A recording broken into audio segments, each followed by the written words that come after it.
Hey guys, Goresh here. Mario Party Superstars, a brand new Mario Party game, releases this Friday, October 29th, and we are going to be streaming the game that same night over on twitch.tv/59gaming. That's not all, we're going to be doing a subathon as well, which means depending on the amount of subscribers we get, you can win some awesome prizes such as 59gaming merchandise and even a copy of the game. So if you want to see me, Nas, Truth, and Tune, catch us this Friday over at twitch.tv/59gaming. Hope to see you guys there. What's going on, 59 friends? Iron Kane here as one of your hosts for your weekly dose of Gacha news. This week sees the return of the LAR, and with this return, we'll be changing things up a bit here on the show. This time around, on the second part of the show, LAR's portion, he will cover everything Gacha related outside of global, while I'll be covering everything global-wise.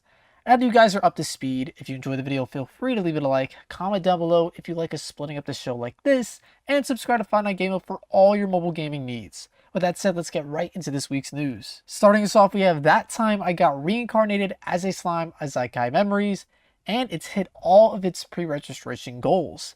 This means that players will get the following rewards: stamina recovery items, character equipment items, 5 recruit tickets, a free character under the name of Shauna, who is a pink ogre of heavenly light, Rimuru, the reincarnated memory stone and illustration, a memory stone for Shauna, 5 more recruit tickets for summons and illustrations, a guaranteed 5-star recruit ticket, 10 small grindstone and 1 magistone, which I imagine are for crafting or upgrades, 10 Nation of Monsters Hot Pot with a Rimuru memory, 100 proof of sworn friendship and another memory of Rimuru, 100 more magic crystals, 50 Tempest coins and yet another memory stone for Rimuru, 150 more magic crystals, 50 more Tempest coins, and yup, another memory stone for Rimuru, 100 more magic crystals, and lastly 5 4-star memory shards, which are used to limit break 4-star units.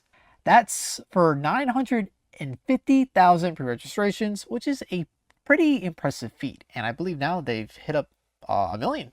Plus, it's nice for the developer to give out this many rewards for reaching an impressive milestone like that. Now, if you're unfamiliar with Isekai Memories, we've talked about it a couple times on the show before, but I'll give a brief overview of what the game will be like. Basically, it's an RPG with city building elements. It will follow the original plot of the anime with extra quests thrown in the mix as well. The title will also feature brand new storylines with characters made specifically for the mobile release, one of them being Shinsha, who claims to be Rimuru's daughter, and a new villainous witch called Isis, who is kind of waifu material, not gonna lie. Anyways, it was just announced a day ago that the game will be released this morning on the 28th. So if you want to be one of the first to try out this new title, That Time I Got Reincarnated As A Slime, a Zeitgeist Memories is currently up for download on Android and iOS devices for global. On the topic of pre-registrations, we have Blue Archive, which just hit 1 million registrations. To reward players, on launch they'll get a 2-star character, Butsuki, 2,200 pyrogens, and 150,000 credits, with more gifts promised according to their tweets. Allow me to give you a quick rundown of the game for those that have never heard of it. It's described as a Monogatari RPG where players act as a consultant teacher in which they lead their students and solve crises around the city. In combat, users are in control of 4 gun-wielding students as they blast through enemies in their path. The title features 3D chibi models during battles, with dynamic and downright suggestive 2D models and character stories where players deepen the relationship with their students. As far as modes go, there's normal story missions, warrant missions, special commissions, PvP, and strategic battles. The developer of the mobile title is Nat Games, which is a subsidiary of Nexon, with Yoastar doing the publishing. Now, before everyone riots that Nexon is behind the game, I've been playing Konosuba Fantastic Days, which has Nexon behind it, and it's been fine so far. So hopefully, Blue Archive will receive similar treatment, in the sense that, Nexon doesn't ruin the game. Blue Archive is expected to be available on Android and iOS devices for global November 14th, and is immediately available on the same platforms for CN and JP. For collaborations on the global side of things, we have Love Live SchoolIdolFestival, which will be having a crossover event with Persona 3, 4, and 5 starting on Halloween, October 31st, and will conclude on November 25th. The event will feature a story centering around everyone's favorite feline phantom thief, Morgana. 3 of the following iconic Persona songs will be added: Burn My Dread from Persona 3, Pursuing My True Self from Persona 4, and Wake Up, Get Out There from Persona 5. Now let's get into the outfits that'll be up for grabs during the event. Spoilers, there's a lot.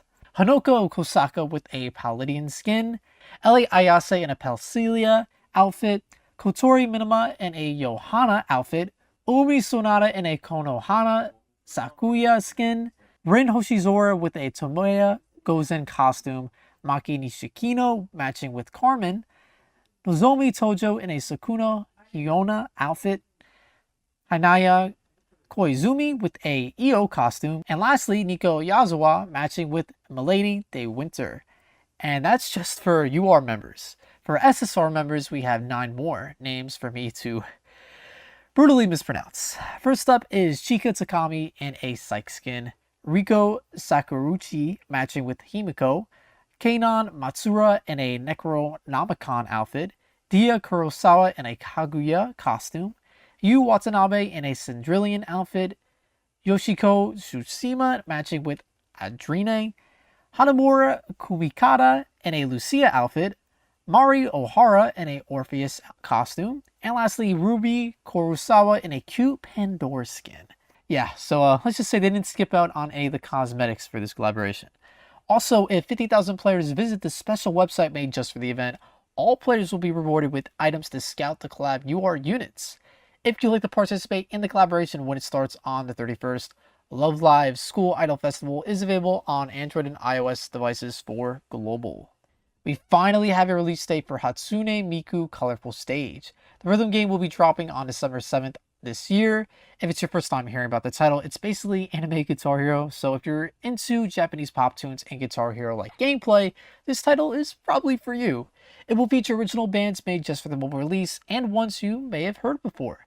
If you want to play the game when it releases December 7th, it's available on Android and iOS devices for global. A while ago, we talked about the next big mobile game Nintendo was planning. At that point, all we knew about it is that it would be centered around Pikmin. Now we know that the name of the title is Pikmin Bloom, and in some areas, you can play it right now. Nintendo surprised everyone 2 days ago by randomly dropping a launch trailer revealing those in Singapore and Australia can download the game right now. In terms of gameplay, users will feed their Pikmin to make them bloom and collect petals, which makes a trail of flowers as shown in the trailer.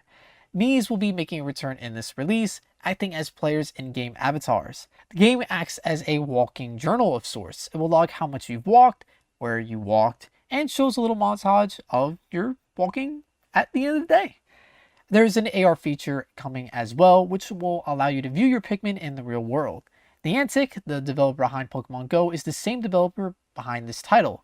It's no secret that that game was a massive success, so it'll be interesting to see if they can replicate that here with Pikmin Bloom.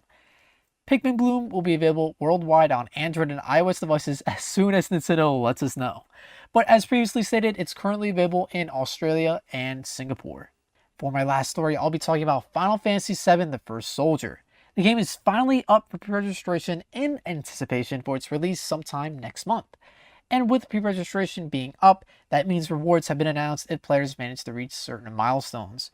If 2 million registrations are reached, players will receive a Shinra helicopter skin, a Shinra utility vehicle skin, a Shinra bike skin, a Shinra mask skin, and a Chocobo egg. First Soldier is a mobile game set in a time before Final Fantasy VII, where players get to fight as soldier candidates in the greatest genre known to man, a battle royale. Woo! Oh goody, okay.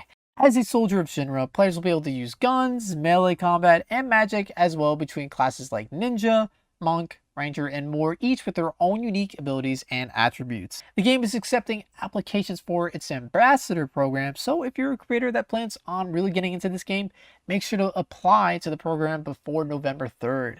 Final Fantasy VII The First Soldier will be available for global on Android and iOS devices sometime next month.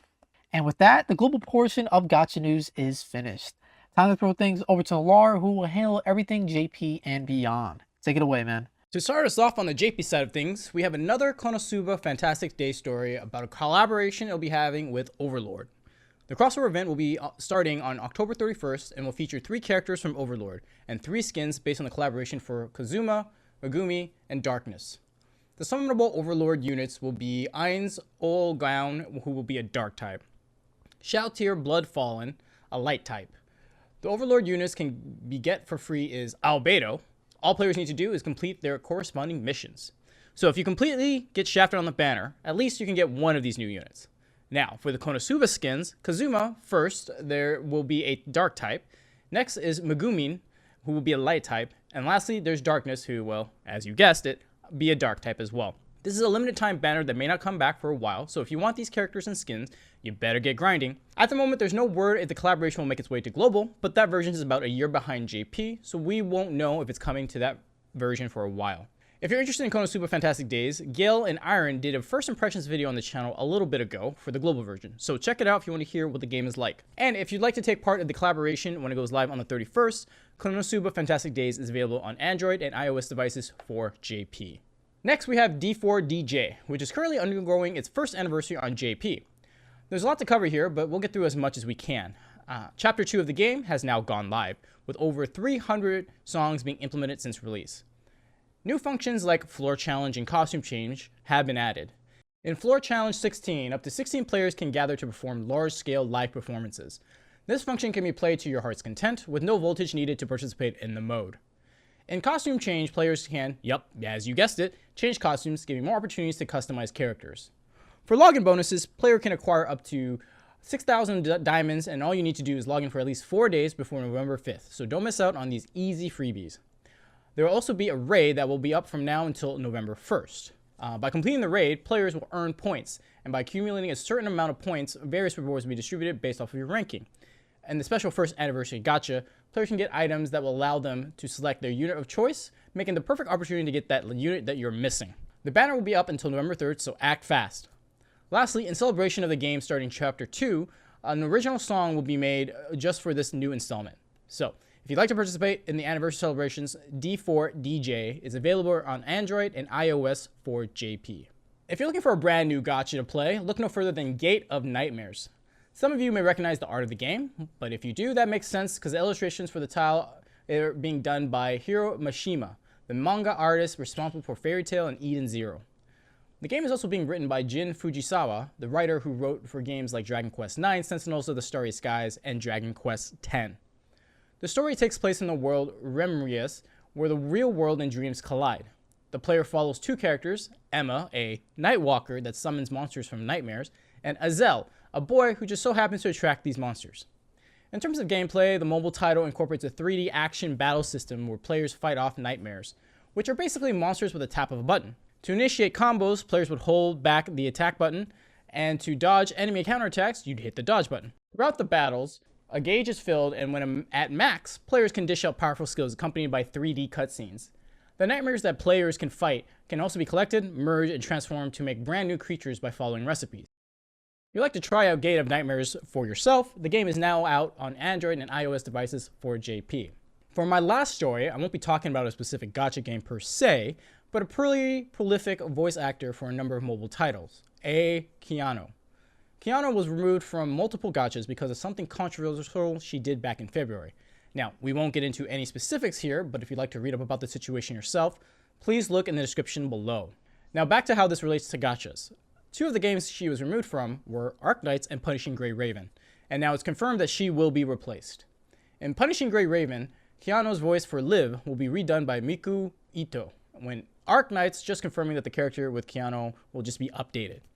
It is unconfirmed whether or not this change will affect the global version of Arknights, so in the meantime, players will have to follow the game's official Twitter page for any updates. If you'd like to check out the two games, Arknights is available for Android and iOS for JP and global, with Punishing Gray Raven being in the same boat. And with that said, guys, that is the end for Gacha News for this week. Thank you so much. If you liked the video, hit that like button. If you're new here and like this content, please hit that subscribe button and ring that notification bell so you know when we go live with other mobile game related videos. Thanks a lot, guys. On behalf of myself and Iron Kane, we're out.